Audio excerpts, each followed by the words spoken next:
출애굽기 6장 1절에서 9절까지 있는 말씀을 스크린과 성경 보고 있습니다. 여호와께서 모세에게 이르시되 이제 내가 바로에게 하는 일을 내가 보리라. 강한 손으로 말미암아 바로가 그들을 보내리라. 강한 손으로 말미암아 바로가 그들을 그의 땅에서 쫓아내리라. 하나님이 모세에게 말씀하여 이르시되 나는 여호와이니라.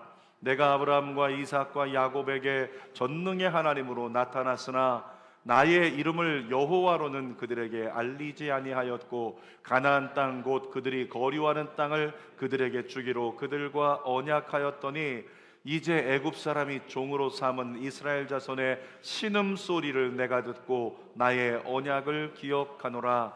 그러므로 이스라엘 자손에게 말하기를 나는 여호와라. 내가 애굽 사람의 무거운 짐 밑에서 너희를 빼내며 그들의 노역에서 너희를 건지며 편팔과 여러 큰 심판들로서 너희를 속량하며 너희를 내 백성으로 삼고 나는 너희의 하나님이 되리니 나는 애굽 사람의 무거운 짐 밑에서 너희를 빼낸 너희의 하나님 여호와인 줄 너희가 알지라. 내가 아브라함과 이삭과 야곱에게 주기로 맹세한 땅으로 너희를 인도하고 그 땅을 너희에게 주어 기업을 삼게 하리라. 나는 여호와라 하셨다 하라. 모세가 이와 같이 이스라엘 자손에게 전하나 그들의 마음이 상함과 가혹한 노역으로 말미암아 모세의 말을 듣지 아니하였더라. 아멘. 오늘은 출애굽기 6장 1절에서 9절까지 말씀을 가지고 심령이 무너질 때, 따라합시다. 심령이 무너질 때 라는 제목으로 말씀을 나눕니다.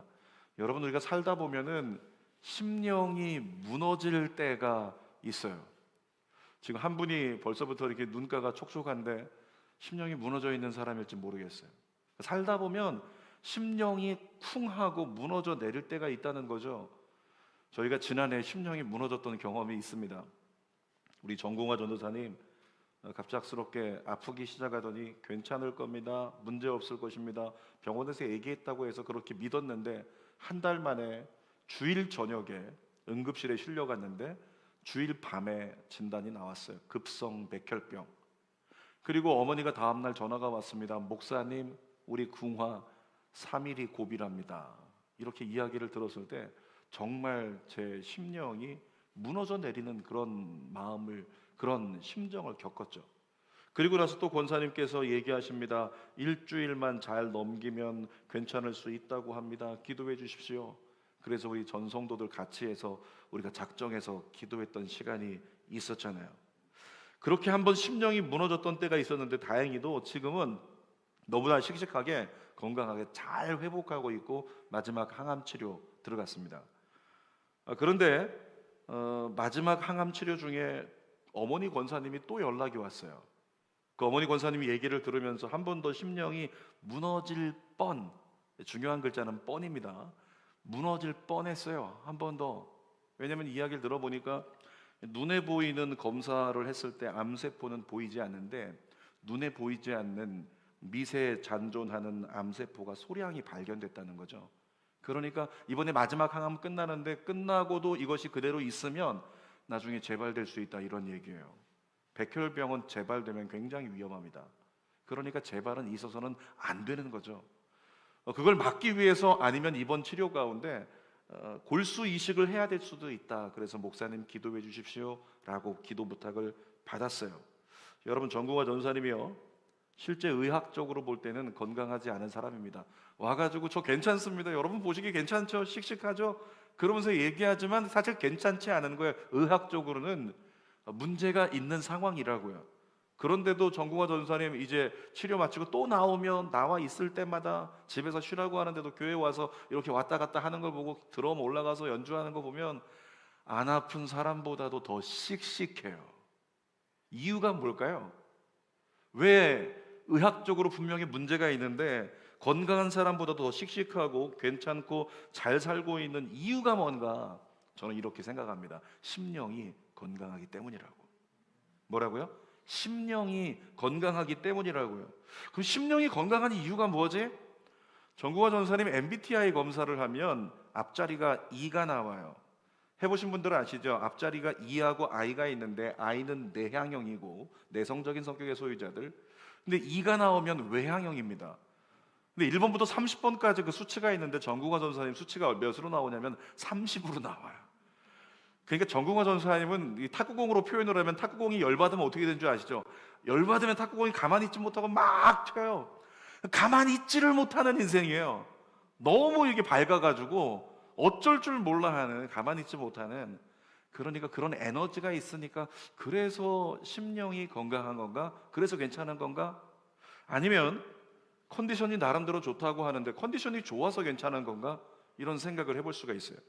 그런데 제가 이야기를 나누면서 내린 결론이 있다면 우리 정국화 전도사님이 자신의 삶에 대한 해석을 하는데 자신의 삶에 대해서 믿음 해석을 하는 거예요. 나의 연약함에 대해서 믿음 해석을 했다고요. 내가 질병을 앓고 있지만 여기에 하나님의 섭리가 있다라고 하는 믿음 해석을 했다는 거죠. 그 믿음 해석이 가능해지니까 심령이 강건해지고 그 가운데 모든 걸 이겨내고 있다는 것을 깨닫게 돼요. 무엇을 느끼는 거냐면, 야, 예수 믿는 사람 믿음이면 되는구나. 아멘입니까? 믿음이면 되는구나. 아멘. 예수 믿는 사람은 믿음이면 된다고 성경을 통해서 우리에게 말씀하시고, 지난주에도 얘기했죠. 우리에게 답은 항상 찬송에 다 들어있어요. 찬송가 357장 1절과 2절과 후렴 한번 읽어볼까요? 시작. 주 믿는 사람 일어나 다 힘을 합하여 이 세상 모든 마귀를 다 쳐서 멸하세. 저 앞에 오는 적군들 다 싸워 이겨라. 주 예수 믿는 힘으로 온 세상 이기네. 또 2절이요. 온 인류 마귀 괴휼로 큰 죄에 빠지니 진리로 띠를 띠고서 늘 기도드리세. 참 믿고 의지하면서 겁없이 나아갈 때 주 예수 믿는 힘으로 온 세상 이기네. 따라합시다. 예수 믿는 힘으로 세상을 이긴다. 아멘인가요? 예수 믿는 사람으로 세상을 이긴다고, 온 세상 이긴다고 반복해 말씀하고 계세요. 근데 거기도 흡족하지 않으니까 후렴에 주님이 우리에게 찬송을 통해 계속 말씀하시는 거예요. 읽어볼까요? 믿음이 이기네. 믿음이 이기네. 주 예수를 믿음이 온 세상 이기네. 한 번 더. 믿음이 이기네. 믿음이 이기네. 주 예수를 믿음이 온 세상 이기네. 여러분, 믿음이 이긴다고 믿습니까? 이것이 믿어져야 신앙으로 세상을 이겨낼 수 있는 인생이 되는 거라고요. 믿음이면 이기는 이유가 뭐냐면, 여러분, 우리 안에 믿음이 들어오잖아요. 그러면 믿음은 우리의 심령을, 우리의 마음을 강하게 만듭니다. 그러니까 마음 먹으면 모든 걸 이겨낼 수 있다는 세상에 속설이 있는 것처럼 믿음이 들어오면 마음이 강해지니까 다 이겨낼 수 있는 거죠. 잠언 18장 14절 말씀을 읽어볼게요. 시작. 사람의 심령은 그의 병을 능히 이기려니와 심령이 상하면 그것을 누가 일으키겠느냐. 무슨 말입니까? 심령이 강건하면 질병을 이긴다는 거예요. 심령이 약하면 질병을 못 이긴다는 거죠. 가족 중에서 암투병 하신 분들 아마 보신 분들 기억하실 거예요. 여러분, 암을 앓고 있는 사람들이 완치가 되는 사람, 극복해내는 사람이 있고, 암 때문에 결국에는 생명을 잃는 사람들이 있어요. 전부 다는 아니지만 보편적으로 어떤 특징이 있냐면, 암을 앓고 있지만 마음 가운데 이런 마음을 가진 사람이 있습니다. 나을 거야. 난 좋아지고 있어. 난 이것을 극복해낼 것이다 라고 입술로서 난 이겨낼 거야. 그리고 암과 한번 싸워보겠다라고 달려드는 그와 같은 사람들이 있어요. 그런 사람들이 암을 극복한다는 거죠.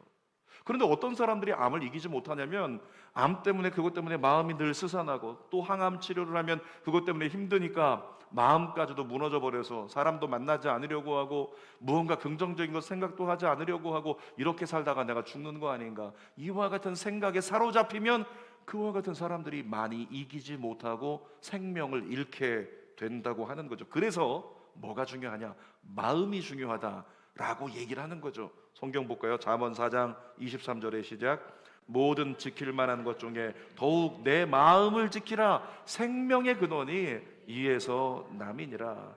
결국에는 우리 하나님 말씀하시는 거예요. 너의 마음에 따라서 생명이 좌지우지 될 수 있으니까 너의 심령이 상하지 않도록 조심하라. 오른손 이렇게 얹어볼까요? 그리고 이렇게 얘기합시다. 조심해. 심령이 상하지 않도록, 마음 상하지 않도록. 그것이 성경의 권면이에요. 근데 여러분 어떻습니까? 살다 보면 마음이 무너질 때가 있잖아요. 심령이 무너져 내릴 때가 살다 보면 있다는 거죠. 오늘 이스라엘 백성들과 모세를 통해서 언제 심령이 무너지는가, 그리고 우리는 그때 어떻게 해야지 일어날 수 있겠는가, 세 가지로 나누어 보겠습니다. 첫 번째로 심령이 무너질 때는 마음이 상할 때요. 마음이 상할 때 심령이 무너진다는 거예요. 여러분, 지난주 말씀 그 전주 말씀 조합해서 얘기하면 이스라엘 백성들은 모세를 따라서 바로 왕을 찾아갔습니다. 이스라엘 장로들이 함께 가서 모세가 아론에게 얘기하면 아론이 선포하고, 뒤에서 이스라엘 백성들은 합창하고 우리를 내보내라 그렇게 외쳤단 말이죠. 당연히 이스라엘 백성들 입장에서는 하나님 말씀을 전했으니까 바로 왕이 듣고 우리를 보낼 줄 알았어요. 근데 어떻게 됐습니까? 바로 왕의 화만 불러 일으켰어요. 그래서 바로 왕이 화가 나가지고 안 되겠다, 이것들 게을러가지고 이러니까 지푸라기도 주지 말고 똑같이 벽돌 만들게 하고 노동을 가중시켜서 힘들게 하라, 이런 오더를 내렸다라고 하는 거죠. 그래서 그냥 이스라엘 백성들이 뒤를 쳐다보면서 모세와 아론 쳐다보고, 하나님이 너희를 가만두실 줄 아냐, 가만두지 않으실 거야, 그러면서 모세와 아론을 원망했던 것, 지난주까지 말씀이었잖아요. 여러분, 그래서 5장 출애굽기 5장 끝에 보면 모세가 하나님 앞에 기도를 해요. 하나님, 어떻게 해야 돼요? 이스라엘 백성들을 인도하라고 했는데 저들이 저를 원망하고 있으니 하나님 어떻게 해야 됩니까? 기도했거든요. 그랬더니 6장에 나와서 하나님이 응답하시고 새로운 미션을 주시는 것, 그것이 본문 말씀입니다.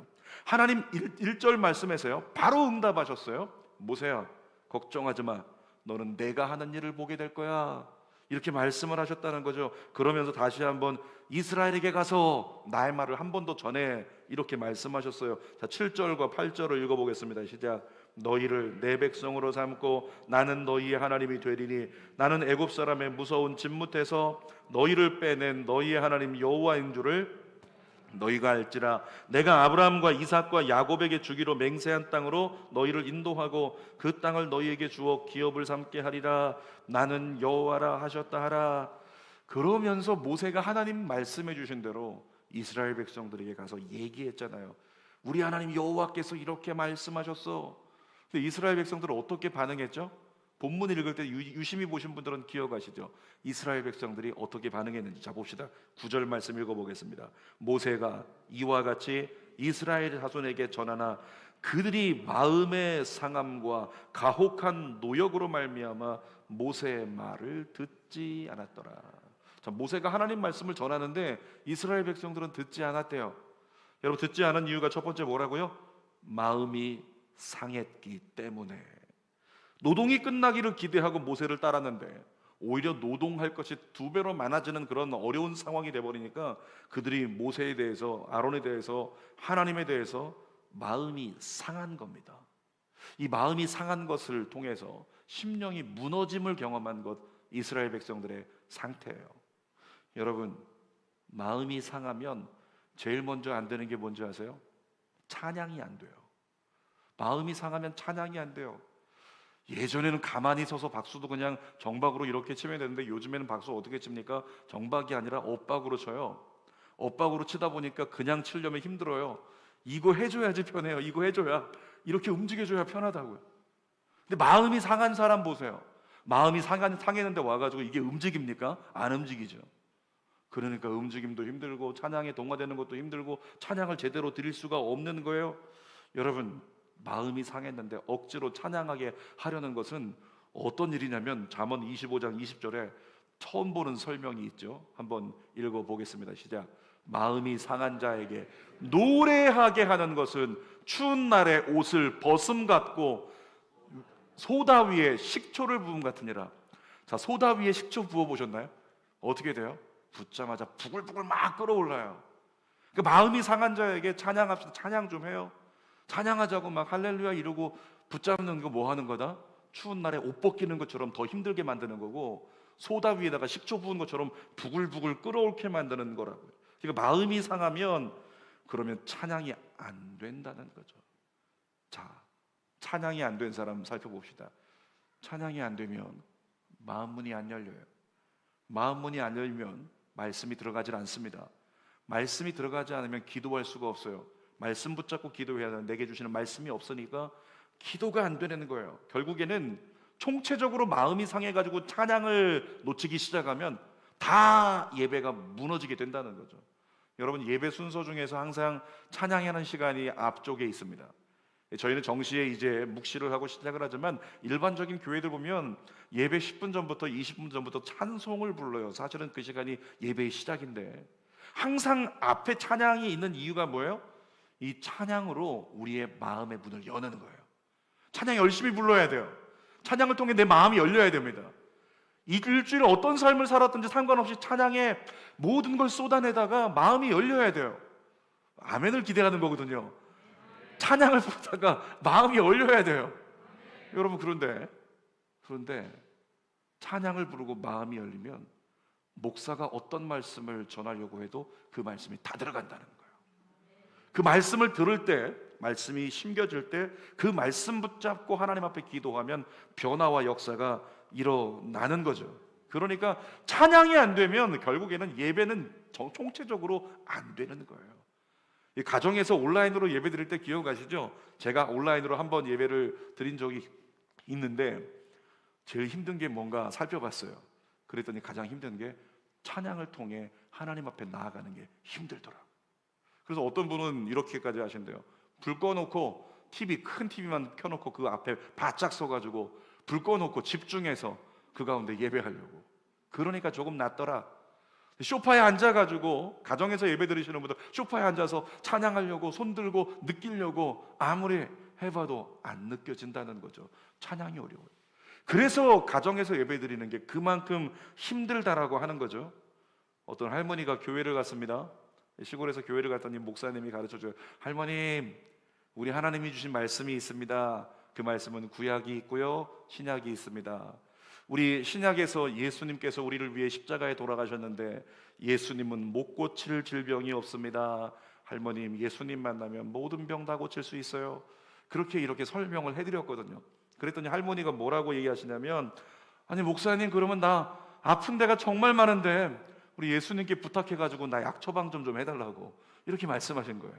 그래서 할머니, 아니면 약 처방해드리는 게 아니고요, 예수님 만나고 기도하면 된다고요. 아니 목사님, 조금 아까 얘기했잖아요. 성경에 구약이 있고 신약이 있다고, 예수님 못 고칠 질병이 없는 분이라고. 용한 의사시니까 처방받아가지고 구약 신약 처방받아서 나 좀 낫게 해주세요 라고 얘기하니까 한바탕 웃었다라고 얘기를 들어요. 여러분, 이건 넌센스 같은 얘기잖아요.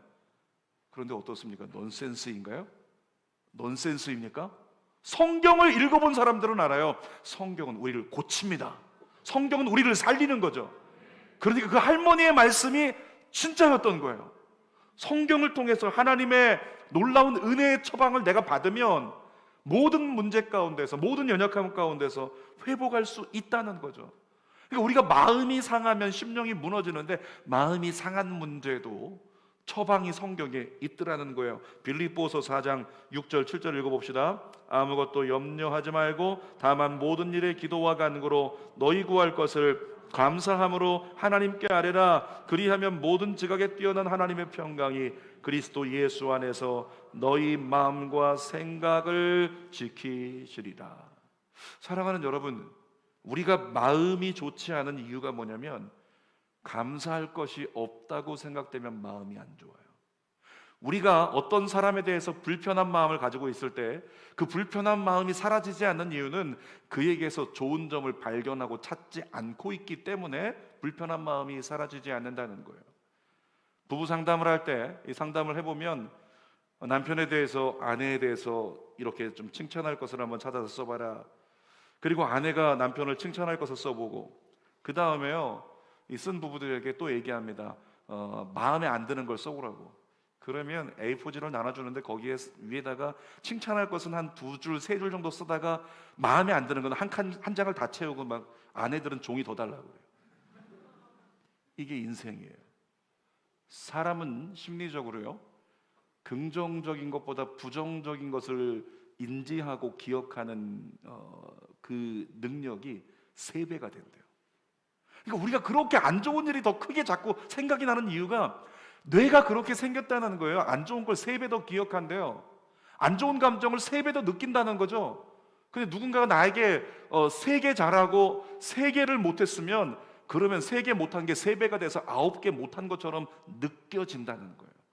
그래서 관계가 힘들고 어려움이 있다는 거죠. 여러분, 그래서 그 모든 것을 회복시키기 위해서 하는 것이 뭐냐면 빌립보서 4장 6절 7절 말씀에 나오는 것처럼 너희 마음과 생각을 지킬 수 있는 유일한 처방이 성경에 딱 한 번, 빌립보서 4장 7절에 나오는 그 처방 딱 한 번, 뭐라고요? 하나님의 은혜를 기억하고 아무것도 염려하지 말고 오직 모든 일에 기도와 간구로 너희 구할 것을 어떻게? 감사함으로. 따라합시다. 감사함으로. 어휘까지 한번 해볼까요? 감사함으로. 여러분, 감사함으로 하나님께 고백하기 시작하면, 제가 일반적인 사람들, 우리 성도들 제자 훈련하거나 할 때는 감사한 거 하루에 한 번씩 써라, 3개쯤 쓰면 돼, 5개 쓰면 괜찮다라고 얘기를 해요. 근데 제가 상담을 하다가 우울증 처방을 받은 사람이 있어요. 여러분 아시죠? 우울증 처방 받은 사람이 병원 가면 뭘 처방해 줄까요? 우울증 약 처방해 줘요. 여러분 가운데도 드셔보신 분들이 계실 거예요. 이 우울증 약이 가지고 있는 효능이 뭐냐면, 인간의 뇌 세포 속에 우울증을 느끼게 하는 어떤 호르몬이 있거든요. 그 호르몬이 과다 분비되고 있는 거예요. 그래서 우울증을 느낀단 말이죠. 근데 우울증 약을 먹으면 이 호르몬을 줄여줍니다. 줄여주니까 우울증이 괜찮아지는 거예요. 문제는 뭐냐면 부작용이 있는데, 우울증을 유발하는 호르몬만 줄여주는 게 아니라 다른 것도 다운시켜요. 다른 것도 줄인다는 거죠. 활력을 줄여버려요. 기운을 줄여버려요. 그러니까 우울증 약 먹으면 어때요? 릴렉스해지는 거예요. 사람이 다운되어 버려서 아무것도 할 수 없는 그런 상태가 되어버리고 만다는 거죠. 그래서 여러분, 우울증이라고 하는 게 우울증 약으로 치료되는 게 아니고 자해를 방지하기 위해서 그 약으로 더 이상 나빠지지 않게 만드는 것뿐이라고요. 그러니까 그것은 해법이 아니에요. 근데 제가 우울증 환자들에게 실제적인 임상 실험을 통해서 경험했던 것은 10가지 감사를 쓰라 그래요. 근데 10가지 감사를 쓸 때 5가지는 주어진 것에 대한 감사. 예를 들어서 이런 거죠. 하나님, 오늘 코가 있음에 숨 쉬어서 감사합니다. 눈이 있음에 볼 수 있어서 감사합니다.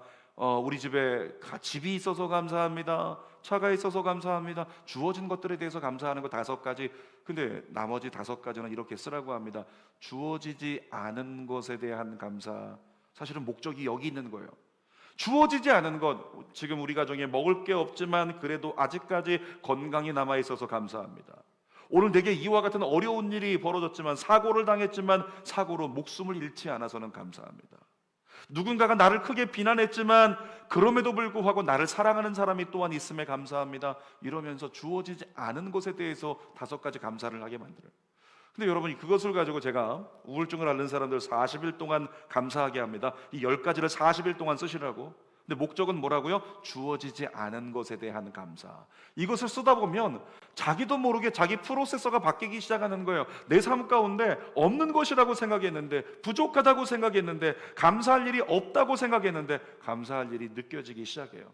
찾아지기 시작하면 그때 우리 마음이 힘을 얻어서, 마음이 용기를 가지고 우울증을 이겨내고 우울감을 이겨내고 다시 일어서는 역사가 있더라는 거죠. 여러분, 다윗 보세요. 다윗이 광야를 홀로 도망자로 돌아다닐 때 그때 어떤 고백을 했습니까? 여호와여 어디 계십니까? 여호와여, 아무리 불러도 대답이 없는 하나님, 그리고 저 대적들이 나를 갖다 조롱하는데 걔들을 좀 혼내주세요. 그럼에도 불구하고 하나님은 대답이 없어요. 근데 여러분, 다윗이 그 광야에서 전전긍긍하면서 뭘 썼어요? 시편을 썼잖아요. 시를.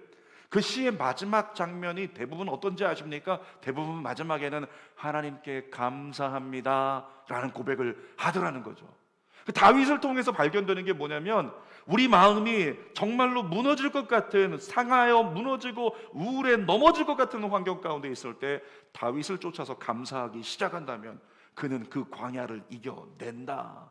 사랑하는 여러분, 따라합시다. 범사에 감사하자. 다시 한번, 범사에 감사하자. 다시 한번, 울더라도 마지막엔 감사하자. 아멘. 그렇게 우리 마음이 상하여 심령이 무너질 수 있지만, 우리가 범사에 감사하라는 하나님 말씀 붙잡고 하나님께 감사하기 시작하면 그 가운데 우리 마음을 회복시켜 주시는 주님의 은혜를 경험하게 된다는 거죠. 자, 2번째, 심령이 무너질 때는 인생이 고될 때 심령이 무너진다라고 하는 겁니다. 출애굽기 6장 9절 읽어봅시다. 시작. 모세가 이와 같이 이스라엘 자손에게 전하나 그들이 마음의 상함과 가혹한 노역으로 말미암아 모세의 말을 듣지 아니하였더라. 두 번째, 말을 듣지 않은 이유가 뭐라고요? 가혹한 노역 때문에 노동이 2배나 주어져 가지고 몸이 너무 힘들어진 거죠. 여러분, 인간은 누구나 그렇습니다. 육체적으로 힘들어지면 심령이 무너져요.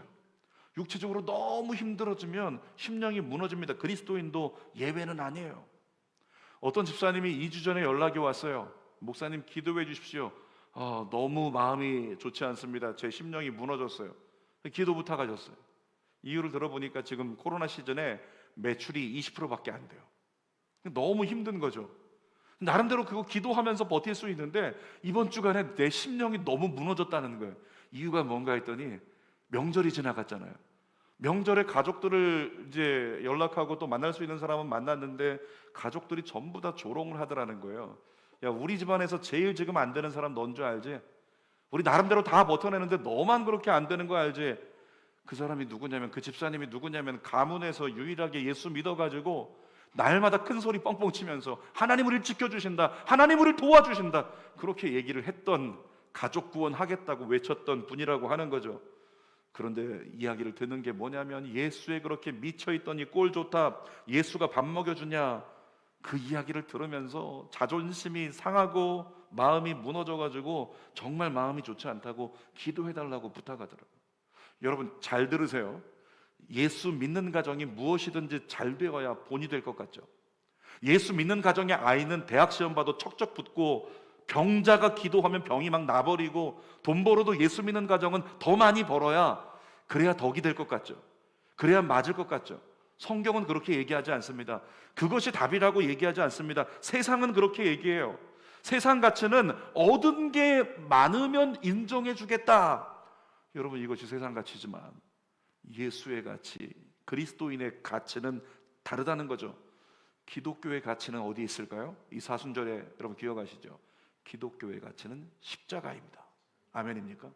기독교의 가치는 십자가예요. 자기를 부인하는 거예요. 자기 십자가를 지는 거예요.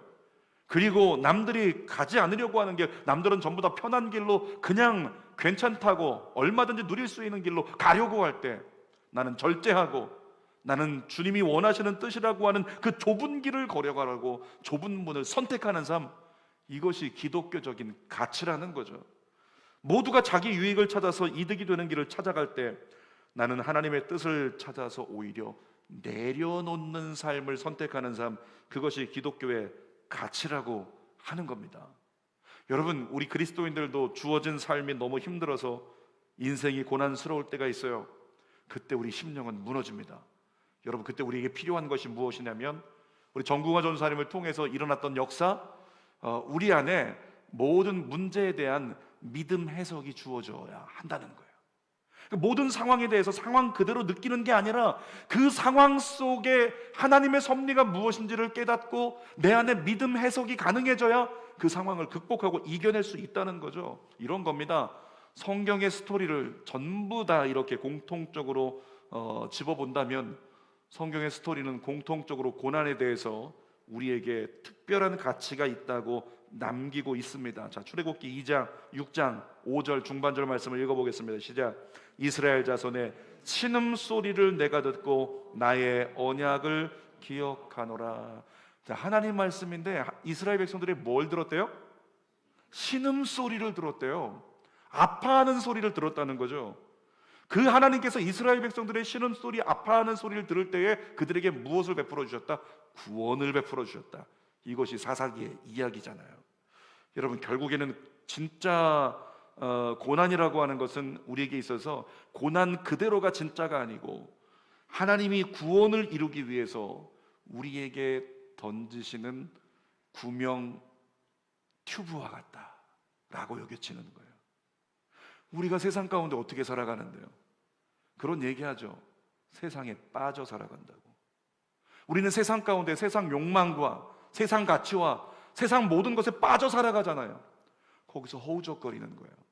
하나님의 뜻이 아닌 곳에, 하나님의 마음이 없는 곳에 마음을 두고 세상에서 빠져서 허우적거리며 살아가고 있는 우리에게 하나님이 던지시는 구명 튜브, 그거 날라와가지고 그거 붙잡고 이제 야 살겠다라고 여기고 있는데, 거기 뭐라고 써 있어요? 안전제일 이렇게 써 있어요? 뭐라고 써 있을까요? 두 글자. 하나님이 던지시는 구명 튜브, 두 글자는 이것입니다. 고난이라고. 우리 삶 가운데 예기치 않게 고난이 다가올 때 그것 때문에 힘들어서 그리스도인임에도 불구하고 교회 다님에도 불구하고 마음이, 심령이 무너지는데, 그런데 나를 찾아온 그 고난이라고 하는 게 오히려 우리를 어디로 인도한다? 하나님 보좌, 하나님을 향하게 하고 하나님께 어떤 소리를 내게 만들어요? 신음소리. 신음소리를 내게 만들면서 하나님을 구하면 우리 하나님께서 그것을 들으시고 응답하시고 구원해 주시더라는 거죠. 그러므로 삶이 너무 고되고 힘들 때가 있다면 가장 빠른 회복의 팁이 바로 여기 나오고 있습니다. 이 5절에 나오고 있죠. 하나님께 신음소리를 들려드리세요. 자, 신음소리 시작. 어떻게 할 거예요? 예를 들어 드릴게요.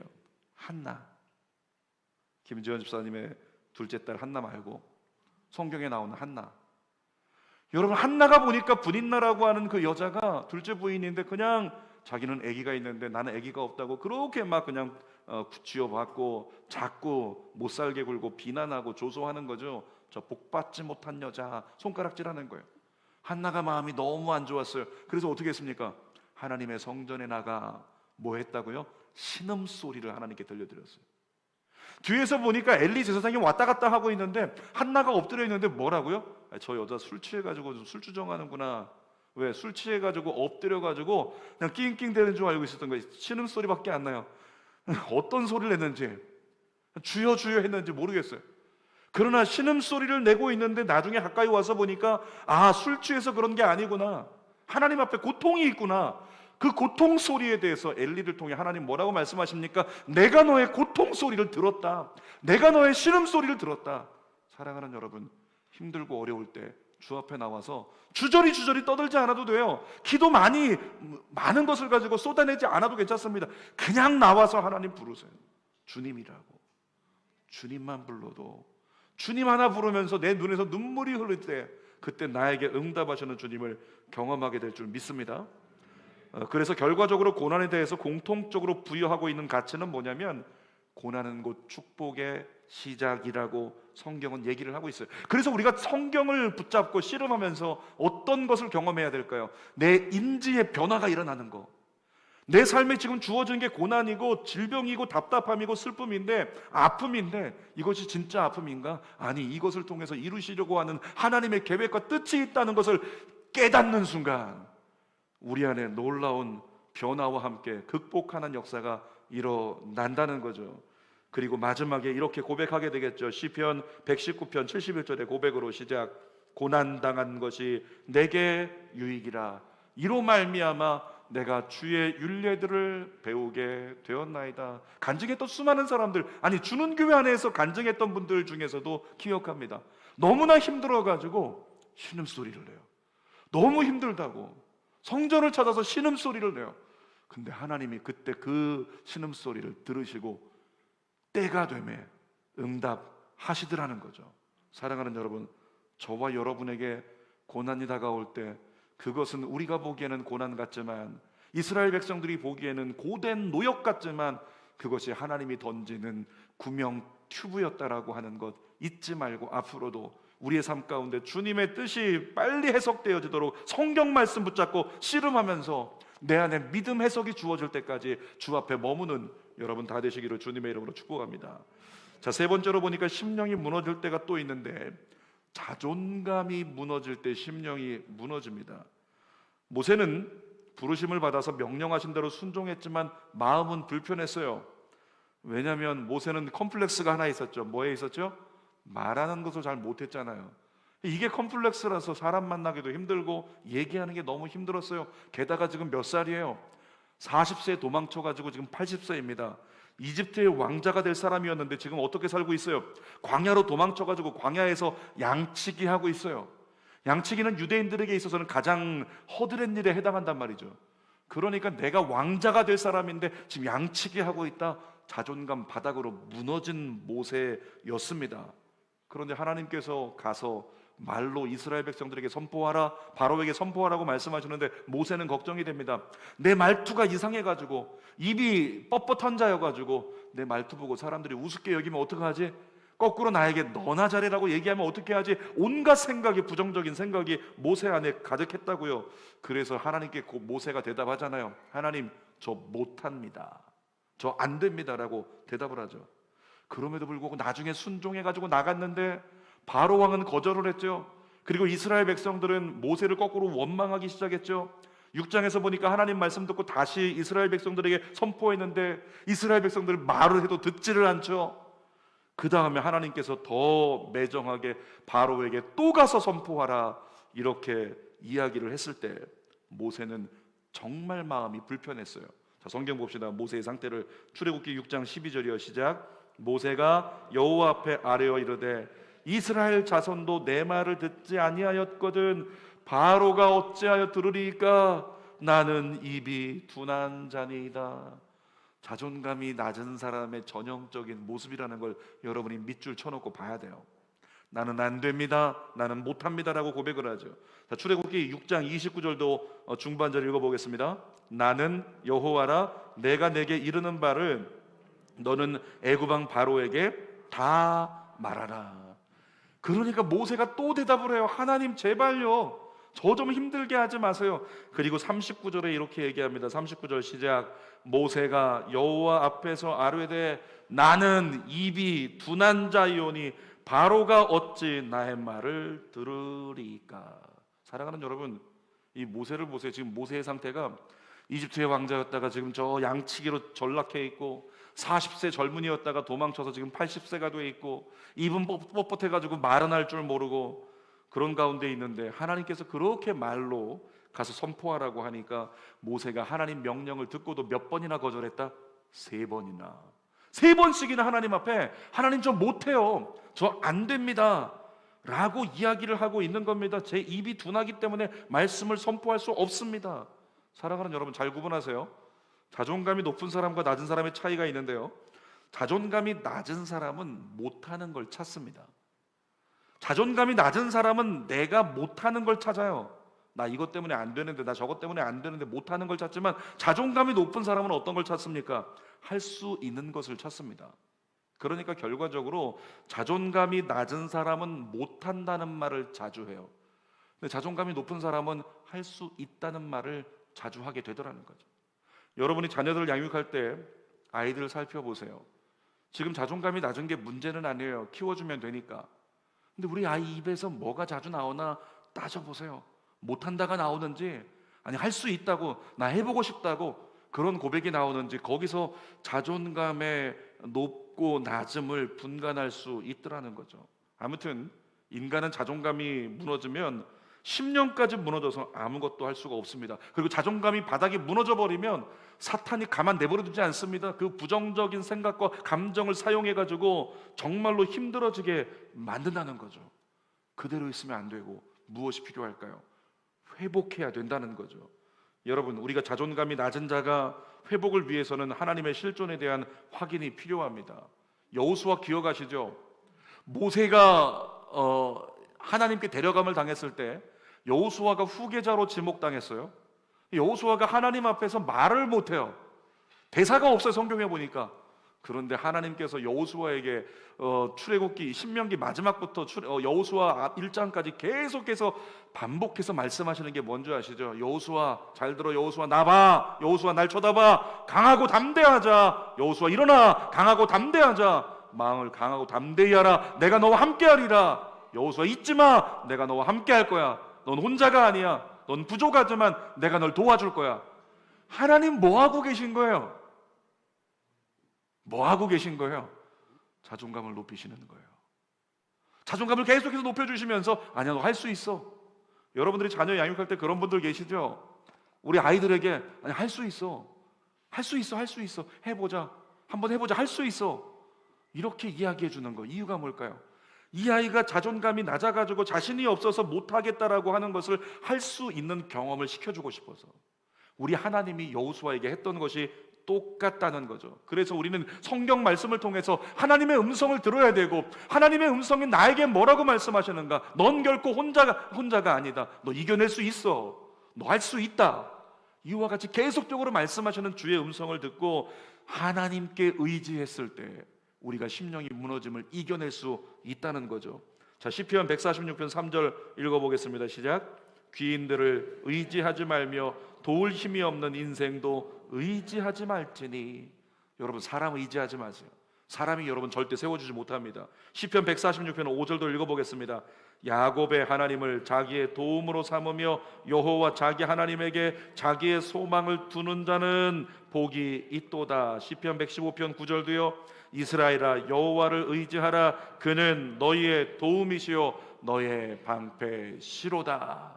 이와 같은 말씀을 붙잡고, 그래 하나님이 나와 함께 하시니까 해볼 거야, 이런 마음으로 우리가 일어나기 시작했을 때, 그리고 실존하시는 하나님을 경험하기 시작했을 때, 나도 모르는 사이에 자존감이 높아져 가지고 다 나와라, 내가 너와 맞서 싸우리라, 이와 같은 고백이 가능해지게 된다는 거죠.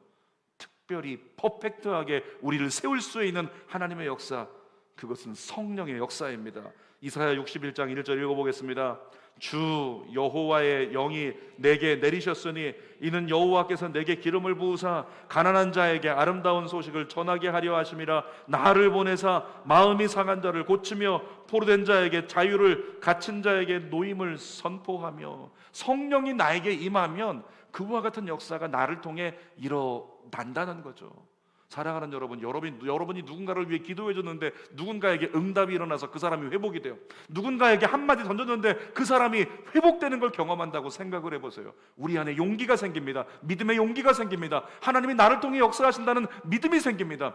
그때 우리는 그리스도인으로서 세상을 뒤집을 수 있는 사람으로 쓰임받을 수 있다는 거죠. 하나님이 여러분을 그렇게 쓰기를 원하십니다. 설교 결론입니다.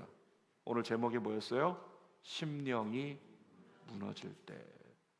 혹시 여러분들 가운데 심령이 무너졌거나 무너져 가고 있는 사람이 있을지 몰라요. 마음이 상하지 않았습니까? 혹시 너무나 삶이 고된 상황 가운데 지금 지쳐가고 있지 않나요? 혹시라도 내가 너무나 부족하고 못난 자라는 게 발견돼 가지고 자괴감에 빠져 있거나 자존감이 바닥인 분 계시지 않습니까? 그럴 때가 우리 안에 있다는 거죠. 여러분, 힘들지만 하나님 앞에 나아가십시오. 힘들지만 하나님께 엎드리세요. 그리고 범사에 감사를 고백하기 시작하세요. 그리고 말씀을 통해서 고난이 축복의 시작이라고 하는 그런 프로세서가 내 안에 움직이기까지, 내 삶에 주어진 이 고된 상황 가운데 하나님이 어떤 뜻을 가지고 계신지 그걸 발견할 수 있을 때까지, 그래서 삶에 대한 태도가 믿음의 해석으로 바뀔 때까지 주 앞에 엎드리시라고요. 주님을 붙드시라고요. 그리고 하나님 앞에서 하나님 말씀하시는 그 놀라우신 은혜의 뜻으로 말미암아 세상 사람들이 다 나를 조롱해도 주님은 나를 향해서 너는 내 아들이라, 내가 너를 통해서 역사하리라, 이 음성을 듣고 용기를 내고 하나님께 성령을 구하며 다시 일어나기를 구한다면 전 믿습니다. 여러분을 통해서 예수님께서 약속하신 바 내가 하는 일을 너도 할 것이요 나보다 더 큰 일을 네가 하게 될 것이다 이루어질 거라고 믿습니다. 따라합시다. 성령으로 말미암아 내 영이 깰지어다. 내게 기름 부음이 임할지어다. 나의 상한 심령에 회복이 있을지어다. 여러분, 그와 같이 선포하면서 하나님의 영을 구하세요. 주님의 영이 우리에게 임할 때 총체적인 회복이 일어나 상한 심령으로 상한 심령이 돼서 심령이 무너져가는 우리가 하나님 안에 회복이 되면 이 세상의 모든 사람을 다 살려낼 수 있는 주님의 치유자가 된다는 것, 이 믿음을 가지고 주님을 바라는 믿음의 종들 되기를 주님의 이름으로 축원합니다. 기도하겠습니다. 살아계신 아버지, 그렇습니다. 하나님, 우리는 마음이 상하면 쉽게 심령이 무너져 버리네요. 우리는 삶이 고되면 쉽게 이스라엘 백성들처럼 원망하고 좌절하고 하나님 돌아보지 않는 영적 토라짐이 우리 안에 있네요. 주님, 우리는 실패를 경험하면 난 더 이상 할 수 없을 것 같다는 자괴감에 빠져서 자존감이 무너져 버리는 그때를 경험하게 됩니다. 살아계신 하나님, 그런데 우리 하나님은 우리의 마음을 지켜주시기를 원하시고, 우리 하나님은 고난이 고난으로 끝나는 게 아니야 라고 믿음 해석을 우리 안에 일으키기를 원하시고, 우리 하나님은 여호수아에게 말씀하신 것처럼 강하고 담대하라, 내가 너를 통해 역사하리라고 우리에게 말씀하고 계신 하나님, 그 놀라우신 하나님으로 말미암아 이 코로나 시즌에 묶여있고 눌려있고 어려워있던 우리의 삶이 다시금 믿음으로 일어나 세상을 살려내는 삶으로 쓰임받게 하여 주시옵소서. 이루실 줄 믿고 예수님의 이름으로 기도하옵나이다. 아멘. 두 손 가슴에 댑니다. 그리고 이 찬양 부르면서, 하나님, 내 심령 안에 무너짐이 있다면 하나님 오늘 주님이 만지시기를 원합니다. 우리 가족들 안에 무너진 심령이 있다면 그를 만지시기를 원합니다. 여러분이 중보하는 누군가 안에 무너진 심령이 있다면 하나님 그를 만지시기를 원합니다. 우리 이 마음으로 찬양하고 기도합시다. 마음이 상한 자를 고치시는 주님, 하늘의 아버지 날 주관하소서. 주의 길로 인도하사 자유케 하소서. 새 일을 행하사 분케 하소서. 의에 줄이고 목이 마르니 성령의 기름 부소서. 의에 줄이고 목이 마르니 내 잔을 채워. 한나와 같이 엎드리세요. 성령으로 채워주소서. 성령으로 채우사 주보게 하소서. 주의 임재 속에 은혜 알게 하소서. 주 뜻대로 살아가리 세상 끝날까지. 나를 빚으시고 새날 열어주소서. 의에 줄이고 목이 마르니 성령의 기름 부소서. 의에 줄이고 목이 마르니 내 잔을 채워. 하나님 붙잡으세요.